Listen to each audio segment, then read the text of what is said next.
Hi guys, അപ്പോൾ welcome back to my video. അപ്പോൾ ഇന്ന് നമ്മൾ കാണിക്കാൻ പോകുന്നത് നമ്മുടെ ക്രിസ്മസ് എക്സാമിൻ്റെ ആൻസർ ഷീറ്റ്സ് ആണ്.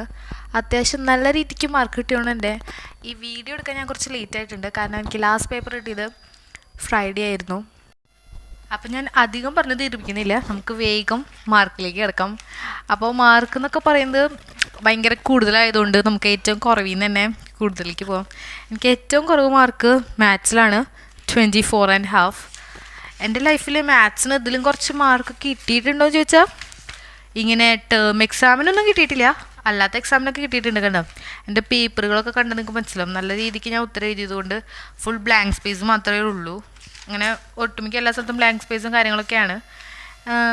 എന്നാലും കുഴപ്പമില്ല. 24 ഞാൻ പ്രതീക്ഷിച്ചിട്ടുണ്ടായില്ല, ഞാൻ ഇതിലും കുറവായിരിക്കുമെന്ന് വിചാരിച്ചത്. ഞാനൊരു 10-12 വിചാരിച്ചിട്ടുണ്ടായുള്ളൂ.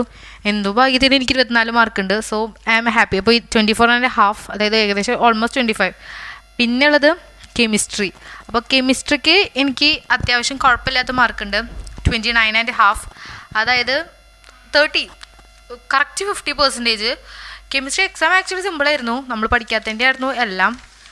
കാരണം ക്വസ്റ്റ്യൻസ് വായിക്കുമ്പോൾ ഞാൻ എവിടേക്കോ അത് കണ്ടിട്ടുണ്ട് ക്വസ്റ്റ്യൻസ്, പക്ഷേ എന്താണ് എങ്ങനെയാണെന്ന് അറിയാത്തതിൻ്റെ പ്രോബ്ലം ആയിരുന്നു കൂടുതലും. പിന്നെ മറ്റ് എക്സാംസ് ഒന്നും പഠിക്കാത്തതിൻ്റെ ബേസിൽ നമുക്കിതിന് പിന്നെ ഇതും പഠിച്ചാലും കാര്യമൊന്നുമില്ല, മാർക്ക് കുറയും എന്നുള്ളതിൻ്റെ ഇതായിരുന്നു. കാരണം പഠിച്ചിട്ടും നമുക്ക് ബാക്കിയുള്ള എക്സാമിന് മാർക്ക് കിട്ടിയിട്ടില്ലല്ലോ. Next comes our English. So ഇംഗ്ലീഷിൻ്റെ മാർക്കിനെ കുറിച്ച് പറയുകയാണെങ്കിൽ ഇത്രയും ലീസ്റ്റ് മാർക്ക് എനിക്ക് ഇതിന് മുമ്പ് കിട്ടിയിട്ടില്ല. കാരണം എൻ്റെ +1 അത്യാവശ്യം നല്ല മാർക്ക് ഉണ്ടായിരുന്നു എന്നാണ് എൻ്റെ ഒരു ഓർമ്മ. അപ്പോൾ എന്തായാലും ഇത് ഭയങ്കര കുറവായിരുന്നു, കാരണം എൻ്റെ ഓൺ എക്സാമിന് എനിക്ക് നല്ല മാർക്ക് ഉണ്ടായിരുന്നു. ഇനി പറഞ്ഞിട്ടൊന്നുമില്ല, നമ്മൾ ടെക്സ്റ്റ് ബുക്ക് വായിച്ചിട്ടില്ല എന്നതിൻ്റെ ഉള്ള തെളിവ് മിസ് നമ്മുടെ പേപ്പറിൽ എഴുതുന്നുണ്ട്, റീഡ് ദ ടെക്സ്റ്റ്. കാരണം നമ്മൾ വായിക്കാത്തൊരു പുസ്തകമായിരുന്നു അത്. എക്സാമിന് പോയി ഇനി വായിക്കണം എന്നൊരാഗ്രഹമുണ്ട്. There comes zoology. സുവോളജീനെ കുറിച്ച് പറയുകയാണെങ്കിൽ ഒന്നും പഠിച്ചിട്ടുണ്ടായില്ല, ബോട്ടണി പഠിക്കാനേ നേരമുണ്ടായുള്ളൂ. സോ ഞാൻ ഒന്നും പഠിക്കാത്തതുകൊണ്ട് കിട്ടിയ മാർക്ക് ധാരാളമായിട്ടാണ് ഞാൻ ഇരിക്കുന്നത്, ഒരക്ഷരം തൊട്ടോക്കിയിട്ടുണ്ടായില്ല. സോ ഈ 21.5 എന്ന് പറയുന്ന ഈ മാർക്ക് ഭയങ്കര കൂടുതലായിട്ട് എനിക്ക് തോന്നി.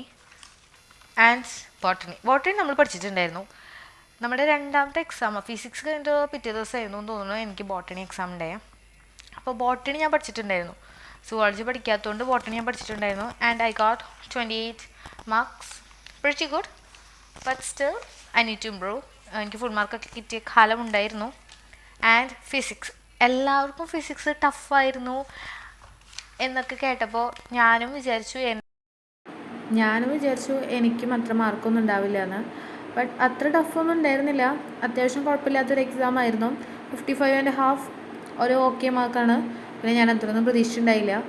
ദർ കംസ് ഹിന്ദി എന്ന് പറയുമ്പോൾ എനിക്ക് 78 മാർക്കുണ്ട്. +1 എനിക്ക് ഫുള്ളൊക്കെ കിട്ടാറുണ്ടായിരുന്നതാണ്, ബട്ട് +2 എനിക്ക് ഫുള്ളൊന്നും കിട്ടിയില്ല. ബട്ട് സ്റ്റിൽ എനിക്ക് 78 മാർക്ക്. പിന്നെ ഞാൻ 1 വേർഡ് ഒരെണ്ണം തെറ്റിച്ചിട്ടുണ്ട്. പിന്നെ ഒരു വലിയ 6 മാർക്കിൻ്റെ ക്വസ്റ്റ്യനിലെങ്ങാണ്ട് ഒരു ചെറിയ ഗ്രാമർ മിസ്റ്റേക്കിനെങ്ങാണ്ട് മാർക്ക് പോയതാണ്. കുഴപ്പമില്ല, 78 മാർക്കൊക്കെ ഉണ്ട്, പറയാനുണ്ട് മാർക്ക്. അപ്പോൾ ഇത്രയൊക്കെയാണ് എൻ്റെ ഹിന്ദി എക്സാമിൻ്റെ മാർക്ക്, അതായത് എൻ്റെ ക്രിസ്മസ് എക്സാമിൻ്റെ മാർക്ക് ഇത്രയൊക്കെയാണ്. നിങ്ങൾക്ക് എങ്ങനെ ഉണ്ടായിരുന്നു നിങ്ങളുടെ ക്രിസ്മസ് എക്സാം, എങ്ങനെയൊക്കെ ഷെയർ ചെയ്യുക. അപ്പോൾ അത്രയുള്ളൂ ഇന്നത്തെ വീഡിയോ. ബൈ.